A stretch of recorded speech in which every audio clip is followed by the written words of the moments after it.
From Lagos, the nation's commercial capital, this is the news at 10, live from Channels Television. Reporting tonight, Amarachi Ubani. Good evening and welcome. Tonight, it is a new dawn, says President Goodluck Jonathan as he inaugurates the national conference in Abuja.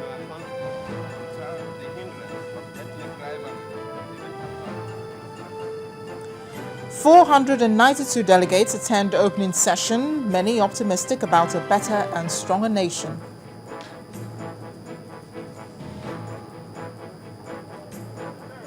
New Governor of Anambra State, Willie Obiano, sworn in for a 4-year term.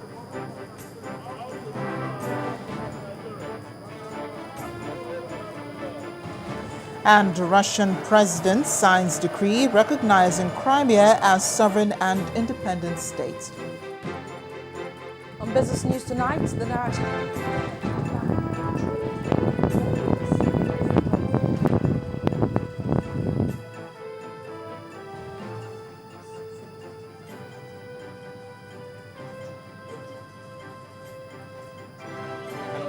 News tonight, Coach Balani raised Flamengo's high after victory over China at the FIFA Under-17 Women's World Cup. And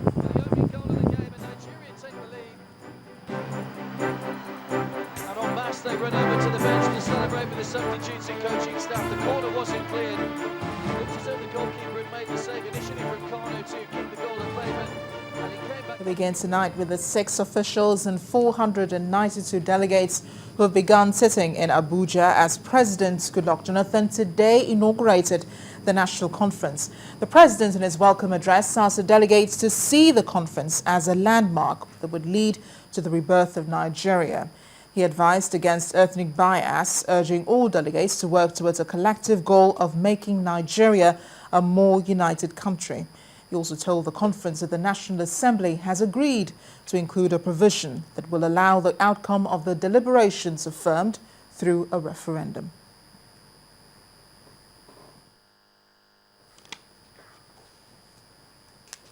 Meanwhile, the president called the national conference a new dawn and one convened to engage in intense debate that would produce a more inclusive society. The president's speech at today's opening session was frank, challenging, and full of hope.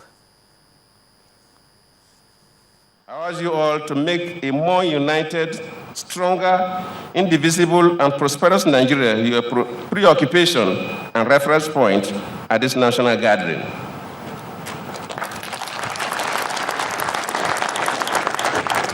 Whatever the pressure on you may be, I call upon you to put the best interests of Nigeria before all other sectional or group interests. Indeed, I am quite worried when I hear people say that some participants in this national conversation are coming here to defend and promote ethnic or clanist agenda.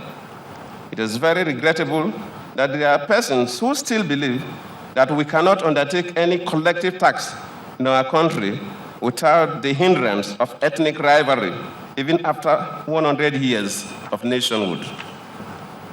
This conference gives us an opportunity to prove such persons wrong, and I believe it will. As we start a new century of nationhood, we have an obligation to reshape and redirect our country for the benefit of our children. There should be no room for divisive cleavages and ethnic zingoism.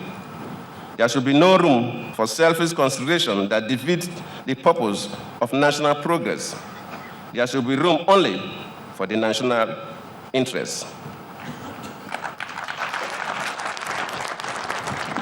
In the 60s, our country was ranked along with some developing countries, including India, Malaysia, and South Korea. Today, those countries have moved far ahead of us in several areas. My expectation is that the outcome of this conference will be a positive turning point for our country's development. We must seize this opportunity to cement the cleavages and fault lines that tend to separate us. President Goodluck Jonathan at the inaugural ceremony of the National Conference. In the meantime, delegates of the conference are optimistic that the talks would address the major challenges of the country. Those who spoke to Channels Television after the inaugural session today said that this beginning is one that would lift up the nation. We expect to have a very good conference. We are here for serious business to discuss about Nigeria and how to make it better. I guess everybody here must have put behind his primordial sentiments, mundane issues. We are here to look at how Nigeria can be made better. How do we live together? How do we address the issue of social injustice? How do we talk about the issue of inequality? So these are some of the issues that I think will come up in the conference. We have come here to keep Nigeria one, that's for sure. And we have come here to strengthen our political process and our democratic process in this country. We have come to increase our friendship and brotherhood and sisterhood, and I believe we shall do it. The expectation is very simple. Let us conglomerate here. Let us discuss the affair of our country. People like us, who is from an organized labor, the welfare of workers in this country, and the restructuring of the educational system is our own agenda for this discussion, for this confab.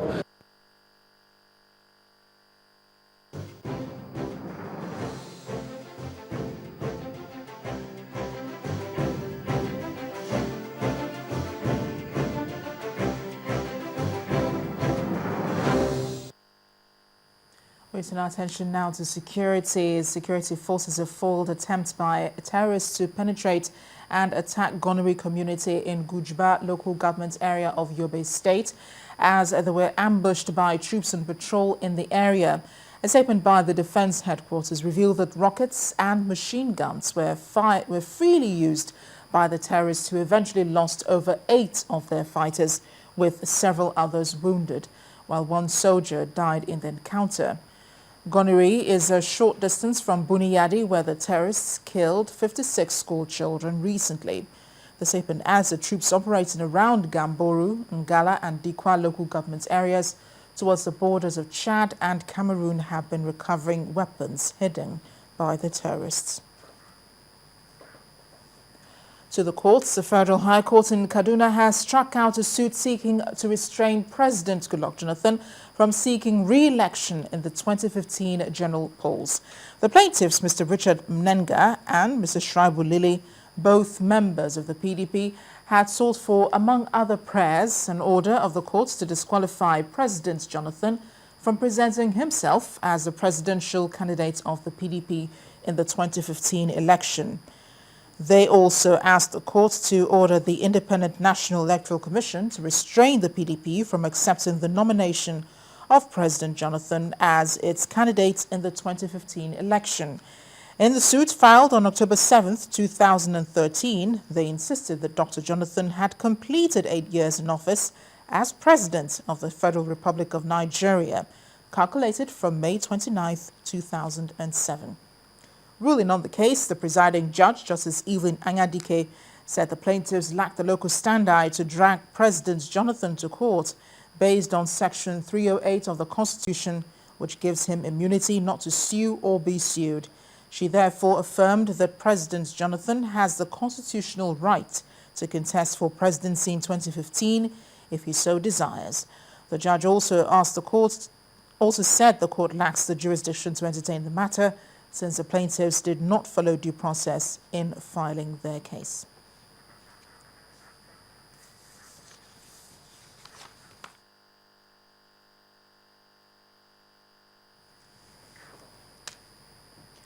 Well, the President may have summoned the Minister of Interior, Mr. Abamoro, and the Comptroller General of Immigration, Mr. David Paradang, today over the death of some candidates during the recruitment test organized by the ministry at the weekend.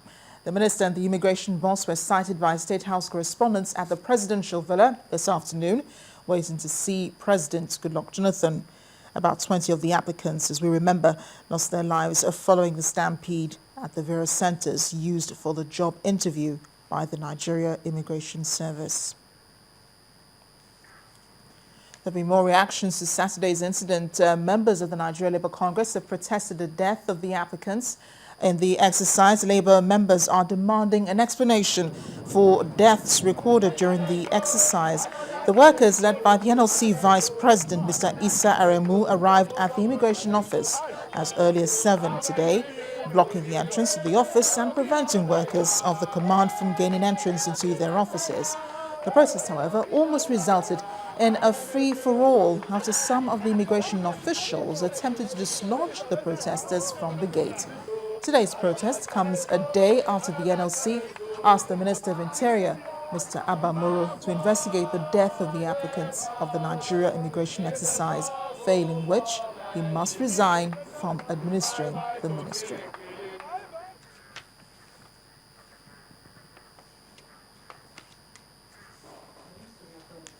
Well, we have a response from the Minister of Interior, Mr. Abba Moro, who has blamed faulty crowd control for the incident, which he said was witnessed in 4 centres, including the FCT, Benin City, Port Harcourt and Minam.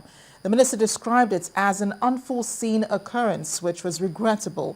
He explained that his ministry did its best to ensure hitch-free exercise for the applicants in all states of the Federation and the nation's capital, Abuja. Don't forget that I have been a labor man all my life, even before I became a minister here. I know what it takes. And every step that we had taken was out of a patriotic desire to ensure that every Nigerian has the opportunity of being enlisted. It is unfortunate that because of the crowd control management, the poor management of crowd at the various centers, especially these 4 centers that I've mentioned, that this thing has happened and people have lost their life. I have gone to the hospital. I have seen for myself the situation in our hospital. The General Hospital, for instance, Abuja General Hospital here, the Federal Medical Hospital. I went there myself this morning. 11 persons are still on admission, but in very stable conditions. 7 persons, 5 women and 2 men lost their lives.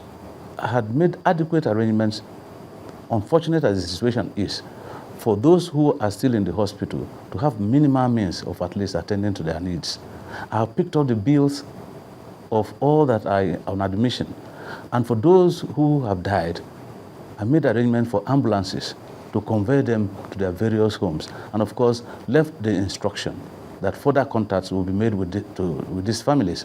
And so it is not lack of concern, it is not lack of adequate preparation that actually gave rise to the situation that we found on our house. It's an unforeseen situation, an unfortunate situation that gave rise to this. Minister of Interior, Mr. Abba Moro. In part 2, after the break, we have more on that. The National Human Rights Commission promises to investigate the death of candidates at the immigration recruitment exercise. Please stay with us.